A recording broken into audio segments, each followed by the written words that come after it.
Oi, tudo bem? Você que está aqui com a gente, nós estamos nos reunindo mais uma vez, nós estamos juntos mais uma vez aqui, família 7K Church, e junto com você que está nos assistindo, eu agradeço a Deus pela sua vida, que você possa estar sendo ministrado por Deus através também desse vídeo, dessa ministração, desse áudio. De repente você só vai ouvir, mas não importa, o que importa é o que é o desejo do meu coração. A minha oração é que a palavra de Deus alcance o seu coração e ministre ao teu coração e gere aquilo que ela precisa gerar, aquilo no qual ela foi deliberada, no qual ela foi liberada para acontecer. Eu agradeço mais uma vez a Deus, porque nós estamos aqui podendo ministrar a palavra dEle, e a palavra dEle é poderosa, a palavra de Deus é poderosa, e ela diz que ela é viva e é eficaz.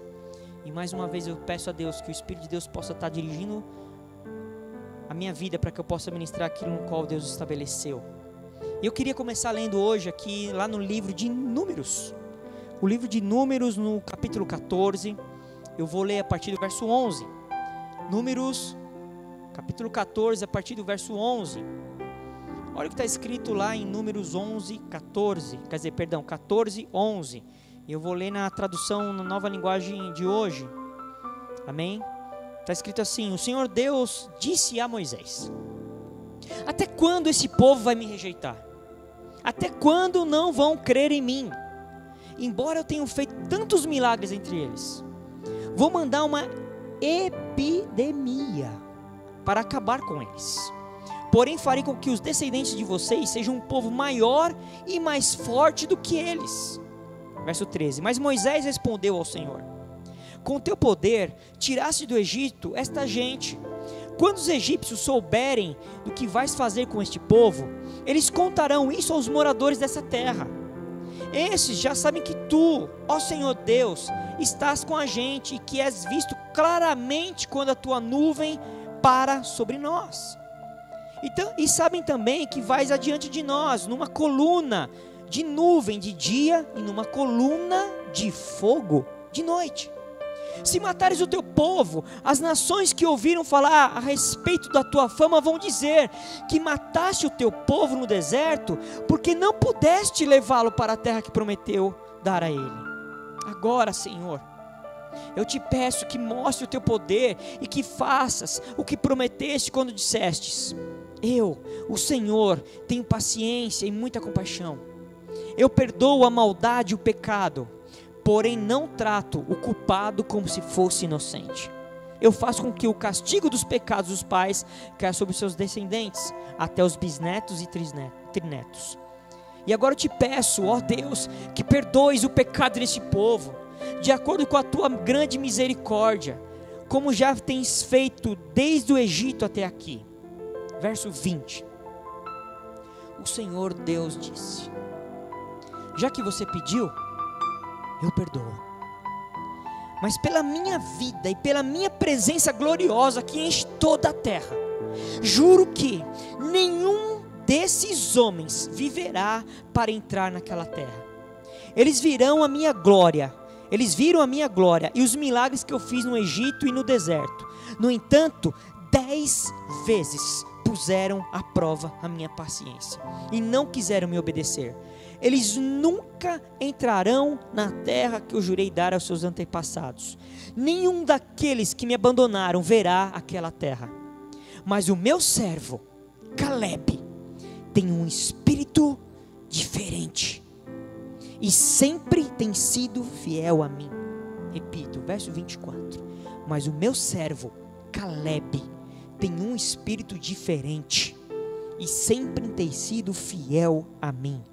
Por isso eu farei com que ele entre na terra que espionou, e os seus descendentes vão possuir aquela terra. Agora os amalequitas e os cananeus estão morando nos vales, portanto amanhã voltem e vão para o deserto, na direção do Golfo de Acaba. Amém? Nós estamos lendo aqui uma parte da passagem. Se você for ler, na verdade essa história aqui efetiva, ela começa desde o capítulo 13, que Deus ele dá uma direção a Moisés, para que Moisés mande espias, um de cada tribo, ou seja, 12 espias, cada um representando uma tribo, que eles fossem olhar a terra chamada prometida, a terra de Canaã, aquela terra prometida que mana leite e mel, que eles fossem espiar aquela terra e que eles fossem ver como que a terra era. E Moisés, em obediência a Deus, assim o fez. Chamou os líderes daquelas tribos e pediu para que eles escolhessem um de cada tribo para que eles pudessem ir até a terra para espiar. E assim aconteceu. E cada um da tribo foi espiar a terra. A Bíblia diz que eles ficaram 40 dias espiando a terra, vendo cada situação, vendo se existiam fortalezas, viam se a terra era boa, se ela era fértil, se ela era estéril, como que era os frutos, se existiam ou não existiam, se o povo era forte, se o povo não era forte. E eles ficaram fazendo uma inspeção. Eles foram lá para analisar o contexto da terra que eles tinham recebido por promessa. Presta atenção, Deus já tinha dito, nós vamos ver aqui, que aquela terra era deles. Vamos ver isso agora. Capítulo 13, a partir do verso 1. O Senhor Deus disse a Moisés: mande alguns homens para espionar a terra de Canaã. Olha o que Deus fala: a terra que eu vou dar aos israelitas. Ou seja, Deus já havia dado uma promessa. Deus falou assim: eu vou dar aquela terra para os israelitas. Aquela terra será dos israelitas. Deus falou assim: olha aquela terra. Deus não fez assim. Olha aquela terra. Se vocês acharem que ela é boa, vocês voltem, contem para mim. Aí eu vou analisar se eu vou dar ou não para vocês. Não foi isso que Deus fez. Deus assim: vai olhar a terra que eu vou dar aquela terra para vocês. É promessa de Deus. Deus disse: eu vou dar. E o papel deles era espionar a terra, ver a terra, para que eles pudessem saber como atuar para agir naquela terra. Por quê? Até porque tinha um povo ali que ia ser atacado por eles, para eles pudessem tomar posse daquela terra. Eles também tinham que entender como eles iam trabalhar naquela terra. Eles tinham todo um contexto, é como se fosse um relatório, é como se fosse um plano estratégico. Vamos trabalhar com um plano estratégico. E esses caras foram 12, ficaram 40 dias olhando. E eles voltam e eles enxergaram lá um cacho de uva. Mas o cacho de uva era tão tremendo, era tão grande, era tão bom, era tão especial, que 2 homens precisaram trazer um cacho de uva. Eles colocaram o cacho num pedaço de madeira e cada um carregando, para conseguir trazer o cacho de uva. Porque a terra era boa. Deus já tinha dito que a terra era boa, era terra de delícias, manava leite, manava mel. É um simbolismo, uma linguagem de Deus dizendo: a terra é boa, ela dá fruto, ela é frutífera. Esses caras voltam com aqueles cachos. Os caras viram, e eles viram que a terra era muito boa. Dava romãs, tinham figos, tinha uva. Eles voltam. Aí eles voltam, esses espias voltam, e aí Moisés fala: e aí? Aí eles falam assim: chama o povo aí. Ó, o seguinte, chegamos lá e nós vimos realmente, Deus tá certo, a terra é boa, mas tem inimigo lá dentro, tem gigante, o povo lá é forte, o povo lá não tem como a gente superar esses caras, não dá. Pô, vocês mandaram, não é possível que Deus tirou a gente do Egito. Deus tirou a gente do Egito para trazer para cá, para morrer a espada desses caras. A gente vai morrer, vão levar presos nossos filhos, nossas esposas. Meu, por que Deus fez isso? Por que Deus tirou a gente do Egito? O Egito aqui, né, não vamos entrar muito, é onde o lugar que eles estavam escravos. Estavam ali submetidos a um regime de escravidão terrível. E Deus os libertou de lá. E ele fala assim, e eles questionam. E aí aqui você vai ver que eles começam a questionar.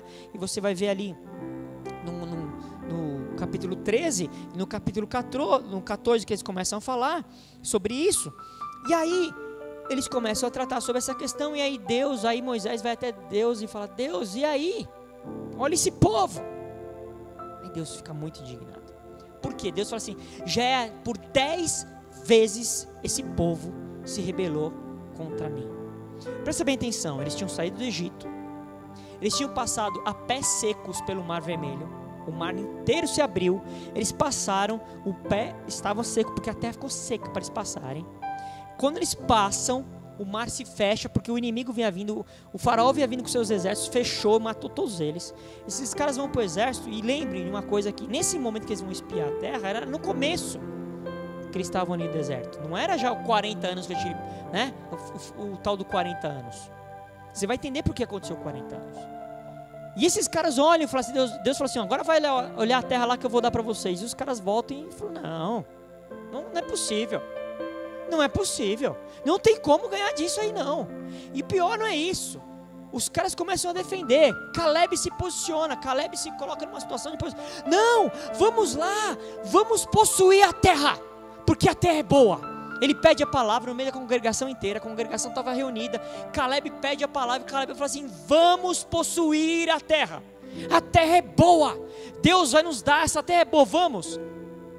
Esse era o relatório que Caleb teve. Essa foi a compreensão, o entendimento, a leitura que Caleb teve daquela situação. Caleb não olhou em nenhum momento, Caleb não falou em nenhum momento do tamanho dos caras, se os caras eram gigantes, não eram gigantes, se eram muitos, não eram muitos. Ele falou assim, não, vamos lá, porque a terra é boa. Isso que Caleb fez gerou uma indignação tão grande naquele povo, que o povo se decidiu apedrejá-lo. Vai matar esse cara, esse cara é maluco, rapaz. Acaba com esse cara, vamos atacar. Tanto é que Deus teve que intervir. A Bíblia diz que a glória de Deus veio sobre aquele lugar, porque senão eles iam matar Caleb. Porque Caleb disse, não, vamos lá, vamos tomar posse. Vamos lá, a terra é boa, vamos. Aí eles se posicionam, aí nós lemos aqui que Moisés ora e Deus responde. Mas aqui eu quero focar aqui agora nesse momento aqui no verso 24 do capítulo 14. Que diz, mas o meu servo, Deus falando, Deus, aqui é Deus falando. Deus fala, mas o meu servo, Caleb, tem um espírito diferente.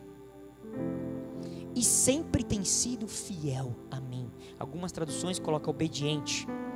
Por isso eu farei com que ele entre na terra que espionou. E os seus descendentes vão possuir aquela terra.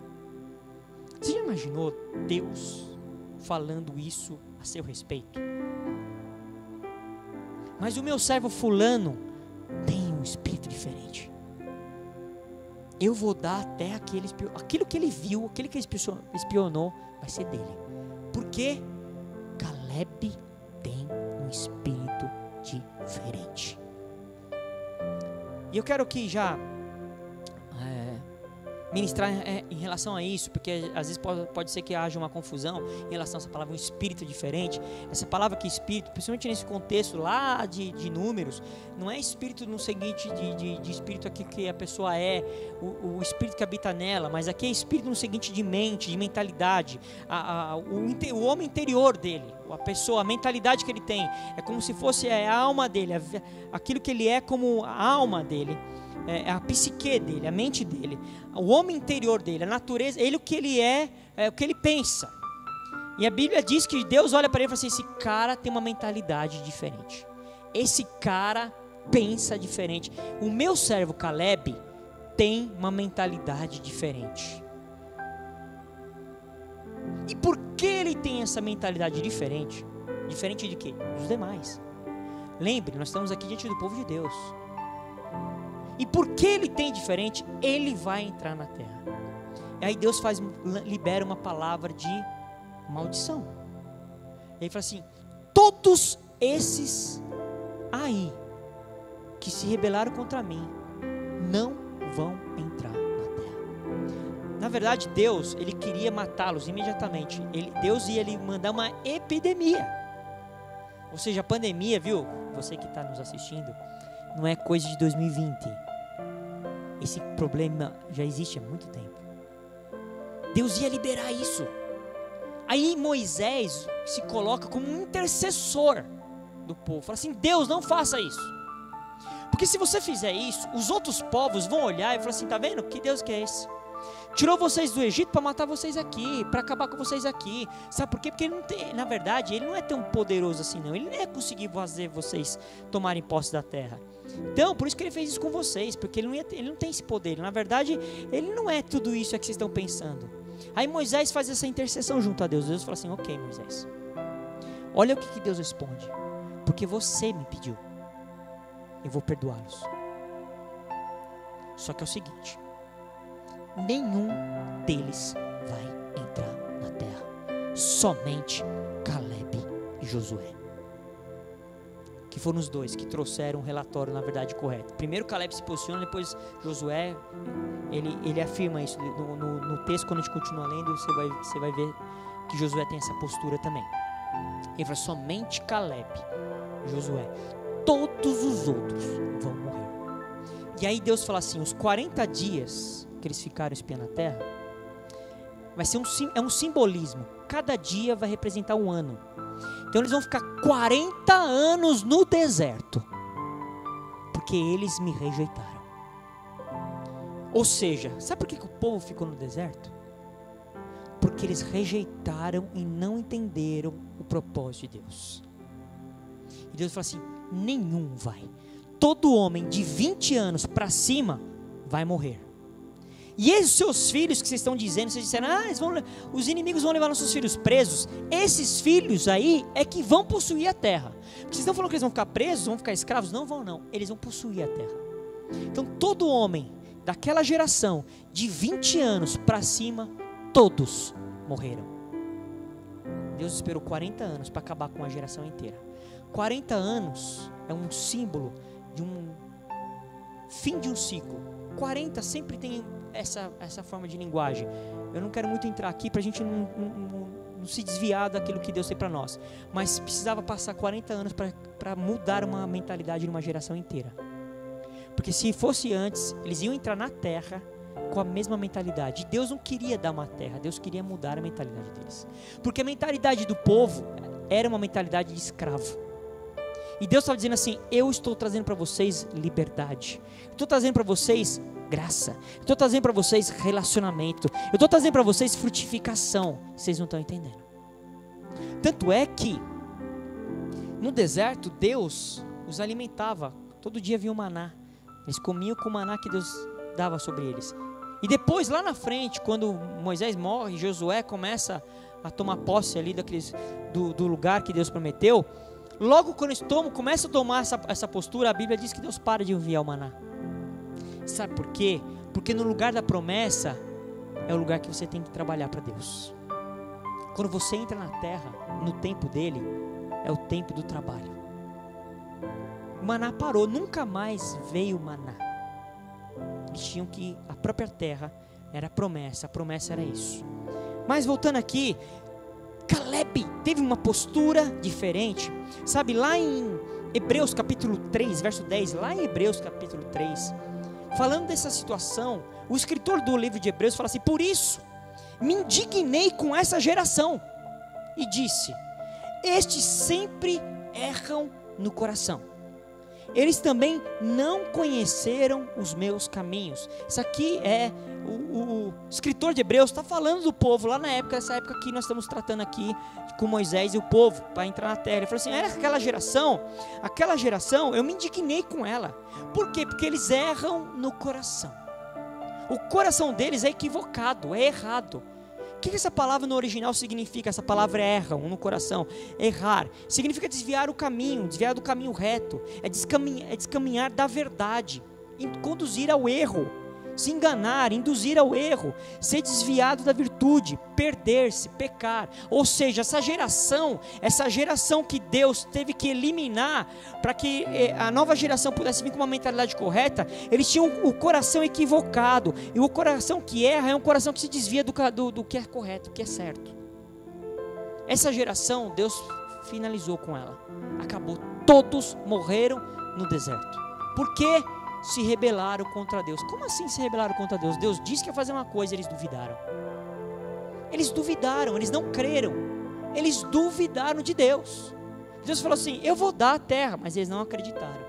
E um pouquinho mais para frente, no capítulo 3, agora no verso 16 de Hebreus, fala assim, ora, quais os que, tendo ouvido, se rebelaram? Não foram de fato todos os que saíram do Egito por intermédio de Moisés? E contra quem se dignou por 40 anos? Não fora contra os que pecaram, cujos cadáveres caíram no deserto? E contra quem jurou que não entrariam no seu descanso?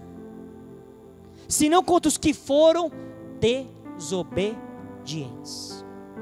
Vemos, pois, que não puderam entrar por causa da incredulidade. Por que eles não entraram? Porque foram desobedientes. Desobediência decorrente de uma incredulidade no coração. Toda vez que Deus libera uma palavra sobre você, ou de um contexto no qual você está inserido, por exemplo, contexto da sua igreja local, da sua comunidade local, Deus libera uma palavra e você fica incrédulo, a consequência da incredulidade é a desobediência. Deus dá uma direção, vai, faça tal coisa, não sei, será que é isso mesmo? Eu falei, não, vá, essa é a minha direção. Não sei. Essa incredulidade está gerando em você desobediência, está gerando em você rebelião contra Deus, não é contra o seu líder, contra o seu pastor, não, sim, claro que é contra eles também, mas é principalmente contra Deus, porque se a palavra veio de Deus, por intermédio de Deus que enviou a palavra, então quando eu permito que a incredulidade fique no meu coração, a primeira coisa que eu fazer é desobedecer. Por que eu não vou desobedecer? Porque eu não acredito que aquilo é o caminho, eu estou em dúvida, será? Então a incredulidade gera desobediência. Presta bem atenção, essas pessoas que morreram no deserto não foram 10, 20, 100, 500, foram milhões. Milhões morreram. Milhões morreram por causa da desobediência. Mas Caleb, olha que coisa, Caleb enterrou todos os caras. Caleb viu um por um morrendo. Caleb ficou 40 anos no deserto junto com os caras e vendo, morreu. Aí cada um que morria, Caleb agora me permita fazer uma conjectura espiritual. Caleb via morrendo e falava, se cumpriu a palavra de Deus, desobedeceu, morreu. Morreu outro, se cumpriu a palavra de Deus, está morrendo porque foi desobediente. Caleb enterrou uma geração inteira durante 40 anos. Mas Caleb nunca perdeu a direção, a visão que Deus havia dado. Caleb nunca deixou de tirar seus olhos espirituais da terra que Deus tinha prometido. Por quê? Porque Caleb não se moveu pela emoção. Não era uma emoção que ele sentiu. Eu senti um arrepio, eu senti, eu até chorei. Não era um ato de emoção, não era um ato de emocional, de alma, era um ato de convicção no espírito.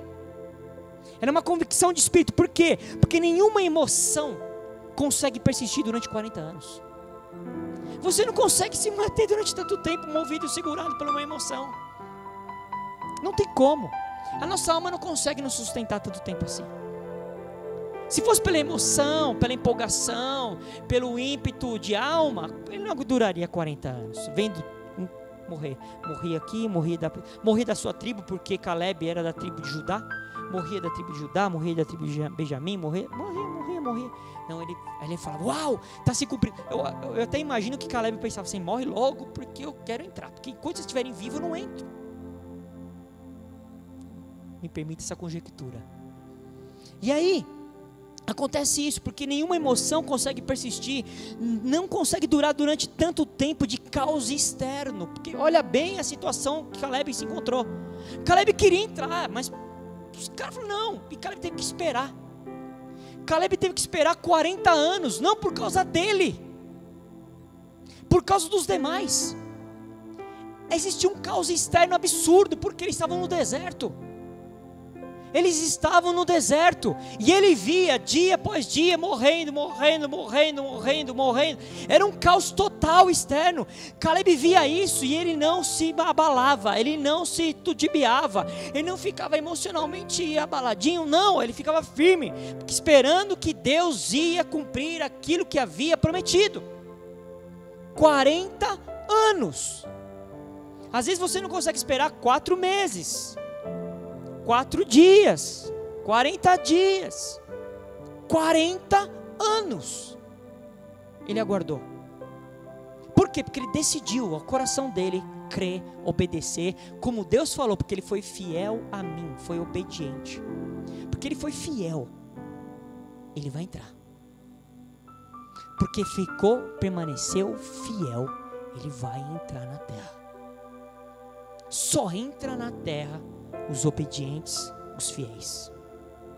Esse tempo de pandemia, de caos, Deus está testando a nossa fidelidade, a nossa obediência a Ele.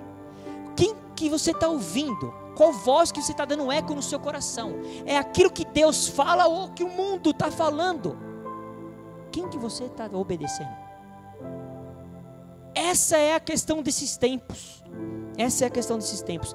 Caleb obedeceu. E uma coisa que eu aprendo também com essa situação: a obediência, toda obediência em Deus me imuniza, me protege da maldição. Deus falou: todos vão morrer, mas porque ele obedeceu, ele não vai ser alcançado por essa maldição. Ele não morre, ele não. Toda obediência em Deus me imuniza, me protege de toda a maldição, de todo o alcance do caos. Eu fico protegido. Sabe, lá em Deuteronômio, capítulo 1, verso 36, ele fala dessa passagem novamente aqui. Ele fala: somente Caleb, filho de Jefoné, verá essa terra. Ele está aqui trazendo à memória aquilo que tinha acontecido. Caleb foi sempre fiel e obediente a mim, o Senhor. Por isso darei a ele e aos seus descendentes a terra por onde ele andou. Por que que ele vai ganhar a terra? Por que que ele vai tomar posse da terra? Porque ele ficou fiel e obediente. Fiel e obediente. O fiel e obediente não é aquele que fica assim, não é o crente. Conhece o crente montanha-russa? O crente montanha-russa é assim: eu tenho um dia que está muito feliz, muito empolgado, aí outro dia eu estou mal, aí outro dia eu estou legal, pode contar comigo, amanhã eu me escondi, eu vou ganhar bênção, no outro dia, não sei mais. É crente montanha-russa. Não, Caleb não é desses. Caleb tinha um espírito diferente. Somente os que têm um espírito diferente, uma mentalidade diferente, entra na terra. Eu gostaria de convidar você a ler comigo agora Josué, o livro de Josué, capítulo 14, a partir do verso 6. Josué 14, a partir do verso 6. Olha o que está escrito aqui. O povo da tribo de Judá foi falar com Josué em Gilgal. Caleb, filho de Jefoné, do povo quenizeu, disse a Josué: você sabe o que o Senhor disse a Moisés, homem de Deus, em Cades Barneia, a respeito de você e de mim. Olha Caleb trazendo à memória aqui o que Deus tinha falado para ele, em relação a ele, em relação a Josué, muitos e muitos anos atrás. Ele não escondeu a promessa, ele não pegou e enterrou a promessa, ele não se equivocou com a promessa, ele trouxe a memória. Olha, lembra o que Deus disse? Lembra o que Deus disse? Às vezes você tem que dizer para a sua própria alma: alma, lembra o que Deus disse a meu respeito? E ele fala aqui, olha o que ele diz: eu tinha 40 anos quando Moisés, servo do Senhor, me enviou a Cades Barneia para espionar a terra. E eu dei um relatório que sabia que era verdadeiro. Os homens que foram comigo espalharam medo no meio do povo, mas eu obedeci fielmente ao Senhor meu Deus. Naquele dia Moisés me fez a seguinte promessa: Caleb, você obedeceu fielmente ao Senhor meu Deus, por isso fique certo de que você e seus filhos serão donos para sempre de toda a terra que pisarem. E Caleb continuou: agora veja, faz 45 anos que o Senhor Deus disse essas coisas a Moisés. Isso foi no tempo que o povo de Israel atravessava o deserto, e o Senhor me tem conservado a vida até hoje. Olhe para mim, ele fala, olhe para mim, estou com 85 anos, e me sinto tão forte como no dia que Moisés me mandou espionar a terra. Ainda tenho bastante força para combater na guerra, e para fazer o que for preciso. Agora, me dê essa região montanhosa que o Senhor prometeu, quando os meus companheiros e eu demos o relatório. Naquele tempo dissemos a você que os gigantes anequins estavam lá, morando em grandes cidades cercadas de muralhas. Se o Senhor estiver comigo, eu os expulsarei como ele prometeu. Então Josué abençoou a Caleb, filho de Jefoné, e lhe deu a cidade de Hebrom para ser sua propriedade. Até hoje Hebrom pertence aos descendentes de Caleb, filho de Jefoné, do povo quenezeu, porque ele obedeceu fielmente ao Senhor, o Deus de Israel. Antes disso, Hebrom era chamada de Kiriat Arba. Arba havia sido o maior dos anaquins. Então houve paz na terra. Uau! Quando Deus fez aquela promessa através da vida de Moisés para Caleb, Caleb tinha 40 anos. Aqui, nós temos aqui nesse texto aqui, Caleb já tinha passado do tempo da promessa, 45 anos. Caleb estava com 85 anos, sem esmorecer, sem enfraquecer, sem duvidar, sem nada. Pelo contrário, ele traz a memória, chama Josué e fala: Josué, lembra o que Deus falou? É agora, dê a minha parte, porque eu fiquei fiel, nós estamos aqui e eu vou tomar posse dessa terra, porque Deus me deu. Eu fiquei fiel a Senhor, obedeci a Ele 45 anos para tomar posse daquilo que Deus havia prometido. 45. E ele fala assim: eu estou tão forte, tão firme, tão convicto, igualzinho quando eu tinha 40 anos. Se quiser me mandar para a guerra, pode mandar, que eu vou combater e vou lutar. Com 85 anos. Às vezes, as situações passam, o tempo passa e nós... não é mais como antigamente. Eu vou falar algo para você. Eu tenho promessas de Deus na minha vida. E eu creio nelas até hoje, com meu coração ferve até hoje. E quando for para isso se startar de uma forma plena em Deus, eu vou estar com o mesmo vigor de quando eu recebi. É isso que eu creio, é isso que eu confio. Você tem que estar assim e ser assim também, porque cada um aqui tem promessa de Deus, no nível pessoal e no nível corporativo, como igreja. Cada um aqui tem. Não abra mão, mas se posicione. Se você desobedecer, você não vai entrar na promessa que Deus nos liberou, deu. Sabe, uma coisa que acontece conosco quando nós temos essa postura diante de Deus, nós somos libertos da escravidão, da mentalidade de escravo. Sabe por quê? Porque lá em Números 14, olha que Números 14, vamos voltar em Números capítulo 14, no verso 1 agora, olha o que diz lá em Números 14. Em Números capítulo 14, olha o que fala no verso 1. Então, naquela noite, todo o povo gritou e chorou. Quando os caras viram o relatório dos espias, não é possível, meu. Eu pensei que ia chegar aqui, ia ser só alegria. Ia ser só alegria. Mas você está dizendo que lá tem gigante, tem um povo forte. Não. E a Bíblia diz que eles começaram a gritar e chorar. Por quê? Porque a mentalidade deles era uma mentalidade de escravo. Muitas vezes nós saímos, Deus nos tirou de um contexto do mundo, nos trouxe para o meio do arraial dele, para o meio da Assembleia dos Santos, e nós continuamos ainda, às vezes, com a mesma mentalidade de escravo, como era do mundo. Deus te impulsiona você a tomar uma postura em Deus. Vamos lá, vamos alcançar, vamos avançar.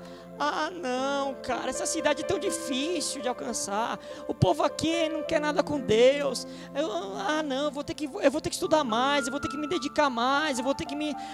não, eu pensei que era facinho a coisa. Se eu soubesse que Deus ia fazer isso aí, ia ser assim com Deus, eu preferia ficar lá no Egito. Esses não entram na terra.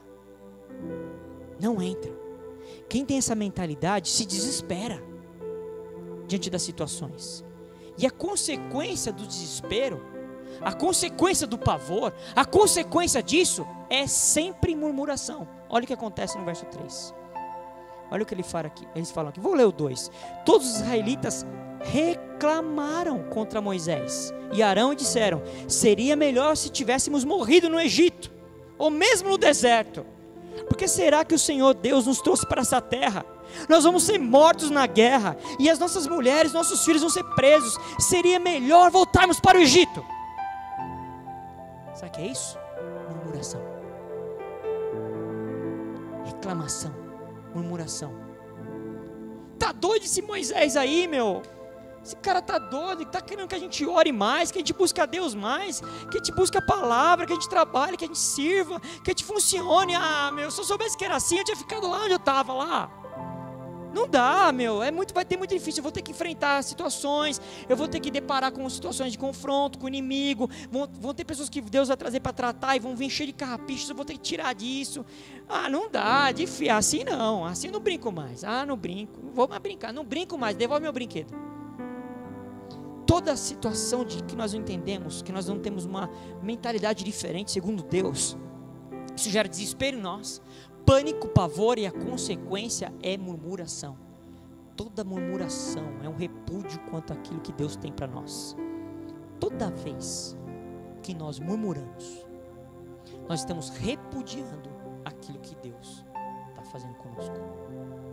É uma repulsa. O murmúrio é uma repulsa contra Deus. Gera medo. O que também acontece quando eu não entendo? Gera medo, os caras ficam desesperados. A Bíblia diz que eles começaram a chorar, a gritar. Meu, agora lascou, agora complicou. Vão levar preso agora nossas mulheres, nossos filhos. Meu, por que fez isso? Dá medo.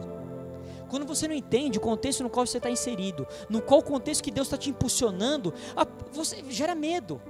Se você for ler a palavra, o primeiro sentimento que o homem teve contra Deus foi medo. Adão. A Bíblia diz que depois que Adão peca, Deus aparece para conversar com ele, chama ele, e aí ele se esconde, aí Deus pergunta para ele, por que você está escondido, Adão? Adão responde, porque tive medo. O medo é um sentimento, é algo na nossa alma que se coloca contra Deus. Contra Deus. Se você está com medo de alguma coisa, tenha convicção disso que eu vou dizer para você. Você está se colocando contra aquilo que Deus está fazendo na sua vida. Se tem uma coisa que está faltando no lugar do medo, o medo tomou o lugar da confiança, da obediência, da fidelidade. Quando eu não estou funcionando nesses princípios, o medo entra. É claro. Ah, meu filho, aí dá medo mesmo, porque eu olho para mim, olho para as minhas condições, para o meu contexto, e falo, não vai dar. Dá medo. Quando obedecemos, simplesmente porque essa é a vontade de Deus, sabe aquela obediência? Existe também a obediência religiosa. Eu vou obedecer porque Deus mandou, né? Fazer o quê, né? Nós não estamos obedecendo de todo o nosso coração. Nós não estamos fazendo isso. Mas quando obedecemos porque nós estamos de acordo com a vontade dele, nós entendemos, é isso que Deus tem, então esse é o desejo de Deus, então também virou meu. Quando eu obedeço porque eu compreendo que o que Deus quer e aquilo vira meu também, eu tomo posse daquilo, eu entendo, aquilo faz parte de mim. O desejo de Deus torna-se o meu desejo. Se Deus tem isso, eu também quero. Essa tem que ser a nossa mentalidade. Se Deus tem isso para mim, é isso que eu quero, é isso que eu creio, é isso que eu vou fazer de tudo. Se depender da minha vida, eu vou fazer para cumprir aquilo que Deus quer. Quando obedecemos porque cremos naquilo, daí sim estamos obedecendo de todo o coração. Caleb, ele tinha uma convicção pessoal, interna. Dentro dele ele estava convicto mesmo diante de um ambiente externo totalmente confuso, no caos. Olha o que ele fala, ele fala assim, que nós lemos o verso 7 do capítulo 14 de Josué, tinha eu 40 anos quando Moisés, servo do Senhor, me enviou a Cades-Barneia para espiar a terra, e eu relatei como sentia meu coração. Eu cheguei lá e disse tudo que o meu coração interpretou, porque o coração dele estava voltado à obediência em Deus. Então, quando o nosso coração está desejoso a obedecer a Deus, quando eu envio para aquilo que Deus, quando Deus me envia para aquilo que eu tenho que ir, eu olho, quando o meu coração está desejoso em obedecer, o meu relatório volta diferente. Ei, eu fui lá ver, está um caos, o inimigo dominou, está difícil. Mas se Deus falou que é meu, eu vou lá. Quando eu já estou com o meu coração predisposto a obedecer a Deus, o meu relatório, o meu coração se volta para a vontade de Deus. Porque se Deus disse que a terra ia ser minha, então a terra vai ser. Se Deus te deu uma promessa, é sua. A sua promessa pode ser a promessa mais tremenda que existe na face da terra. Eu não posso viver a sua promessa e você não pode viver a minha. É sua. Você tem que crer nisso. Sabe, a Bíblia fala, e nós aprendemos isso, e aqui é muito importante ressaltar isso, que Deus nos ensinou e nos ensina que é melhor obedecer que sacrificar. Isso está lá em Samuel capítulo 15, verso 22. Samuel respondeu, a Bíblia diz, que o que o Senhor Deus prefere, obediência ou oferta de sacrifícios? Aí ele responde, é melhor obedecer a Deus do que oferecer em sacrifício as melhores ovelhas.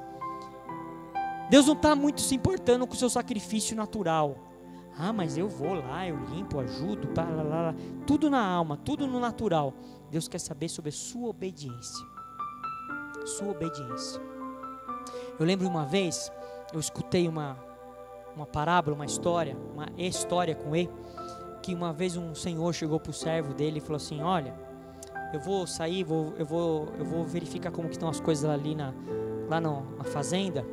Enquanto isso, eu vou pedir para você um favor. Tem aquela janela ali, ela está um pouquinho quebrada ali, a parte da madeira, conserta ela para mim, você sabe fazer isso. Conserta e limpa aquela janela, que daí quando eu voltar, eu quero ver essa janela consertada, tudo bem? Aí o servo fala para o seu senhor, sim, pode deixar, eu vou fazer.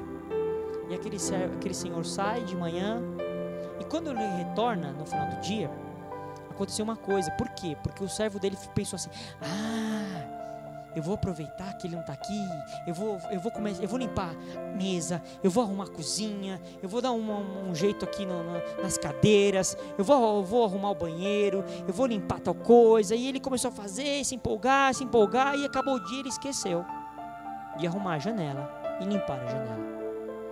Quando o senhor dele volta, o senhor dele chega na casa e fala assim, a primeira coisa que ele olha é para a janela quebrada e suja.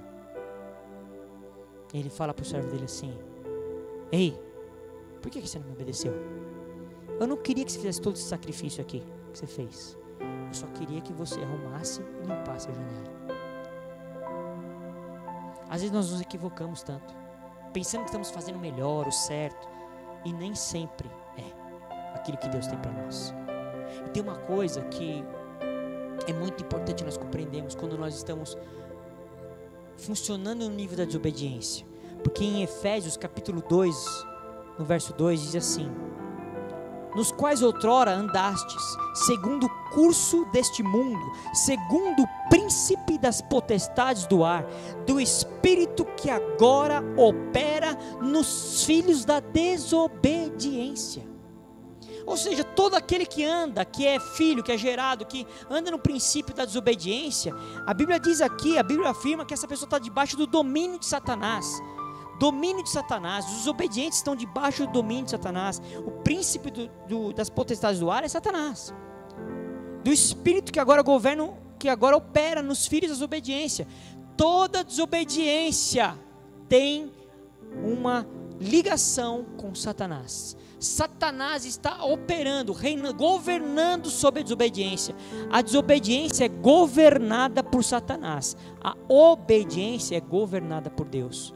Quem que você vai seguir? Essa é a questão. O que nós temos que fazer? Nós temos que restaurar. O que Deus está esperando da igreja? Que a igreja restaure o quê? O reinado dele por completo aqui na terra. Por quê? Porque o homem perdeu lá atrás, e Deus deu a nós, através do Filho dele Jesus, o poder de restaurar isso, permitindo que ele reine de uma forma plena. Como que nós permitimos que Deus reine na terra? Através da obediência. Da obediência a Deus. E uma das formas que Deus faz isso está lá em 2 Coríntios capítulo 10, nos versos 5 e 6. 2 Coríntios 10, versos 5 e 6. Está escrito assim: derribando raciocínios e todo baluarte que se ergue contra o conhecimento de Deus, e levando cativo todo pensamento, pensamento ao quê? A obediência de Cristo. E estando prontos para punir toda desobediência, quando for cumprida a vossa obediência. Quando a igreja estiver se movendo em obediência, ela vai punir a desobediência. O que está esperando de nós aqui? Como que é uma das formas de nós vencermos essa guerra? Como é uma das formas de nós vencermos o inimigo? Como é uma das formas de nós nos movermos em Deus? Levando cativo todo pensamento à obediência de Cristo. Qual que é o problema do ser humano? A alma dele ainda não está totalmente moldada segundo a vontade de Deus, a palavra de Deus.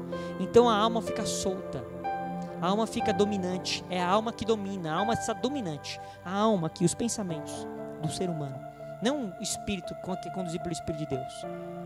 Quando isso acontece, nós estamos no equívoco, nós estamos na desobediência. E uma coisa que você precisa saber, que aquele que você obedecer será seu Senhor. Todo aquele que você obedece vai ser seu Senhor, vai ser seu dono. Olha o que está escrito em Romanos, capítulo 6, verso 16. Romanos 6, 16. Não sabeis que daquele a quem vos apresenteis como servos, para lhe obedecer, sois servos desse mesmo a quem obedeceis, seja para o pecado para a morte, ou da obediência para a justiça.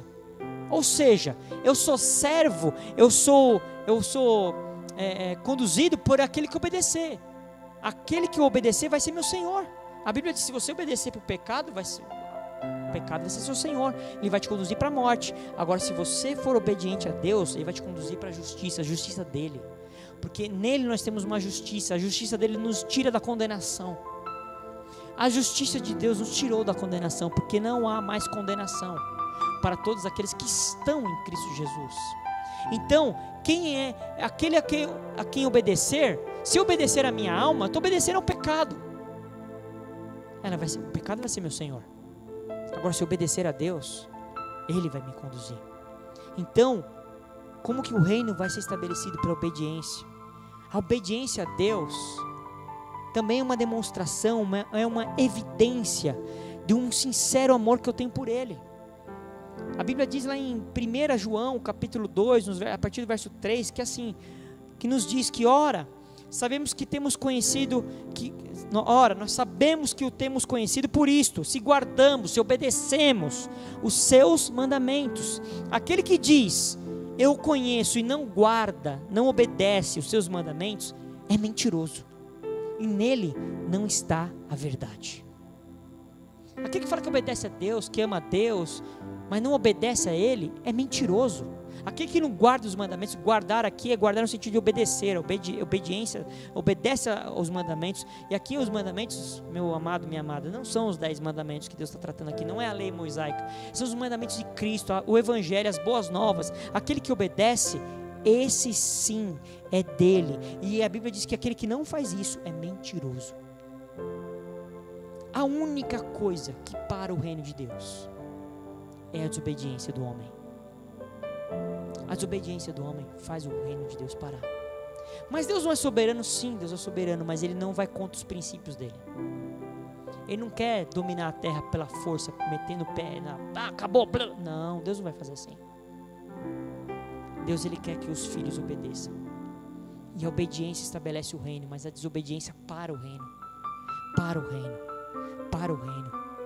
Uma coisa eu aprendi na minha vida e ensino minhas filhas, e eu espero que elas aprendam isso de todo o coração, para sempre, para todo sempre, que a obediência, toda obediência em Deus é uma proteção. Toda obediência a Deus é uma proteção. Eu, quando estou obediente a Deus, eu estou protegido. Ele me protege. O fim da lei foi a obediência de Cristo. Porque a Bíblia diz que Jesus cumpriu a lei? Porque Ele obedeceu. A Bíblia diz que Ele obedeceu e obedeceu até a morte. Qual que é o nosso erro? O nosso erro é colocar os olhos no processo, no que está acontecendo, e não no propósito, não na direção, não na vontade de Deus. Eu me equivoco quando olho para o processo. Quando estou de olho para o processo e dou importância para o processo e não estou enxergando o propósito, eu me perco. As pessoas hoje estão querendo sucesso, a vitória, sem esforço, sem se demandar, sem obedecer. Lembra dos espias? 10, eles falavam assim, lá tem gigante, não vai dar. Vou ter que lutar. Eu vou ter que tomar posse da terra guerreando, vou ter que guerrear. Não vou brincar com esse negócio não. Não, vai que eu me machuco, como é que eu morro? Não está confiando, não é fiel, não tá confiando que Deus vai fazer. Mas Caleb manteve o foco no propósito, A terra é boa, vamos atacar. Caleb disse: a terra é boa, vamos atacar. Deus nos deu, é nossa. Eu quero finalizar dizendo: Deus está nos demandando a obediência. Pare de olhar para você, pare de murmurar, pare de ficar com pequenez, pare de ficar olhando no processo e ficar se apegando com coisas que não agregam, que não acrescentam em Deus, que não vão chegar a Deus. É evidente que existem coisas que desagradam, sim, mas não é para isso que os meus olhos têm que estar voltados. Eu tenho que estar voltado com meus olhos em Cristo. Cristo é o meu referencial em Cristo. Eu tenho que olhar a pessoa, eu tenho que olhar cada um como Cristo olha, como Cristo olhou, como Cristo reage. Esse é o papel da igreja, esse é o papel de cada um de nós individualmente, e nós como coletivo, como igreja. Nós temos que nos mover, e quando errarmos, quando vacilarmos, nos arrependemos e continuarmos, e não nos atentarmos para as ofensas. Caleb alcançou, Caleb entrou na terra, porque ele tinha um espírito diferente, ele foi obediente e fiel ao Senhor, por isso ele entrou na terra. Todos os outros morreram no deserto. Qual é o seu final? O que você está disposto a fazer? A obedecer ou a murmurar? Que Deus possa ministrar o seu coração, que essa palavra possa te alcançar em nome de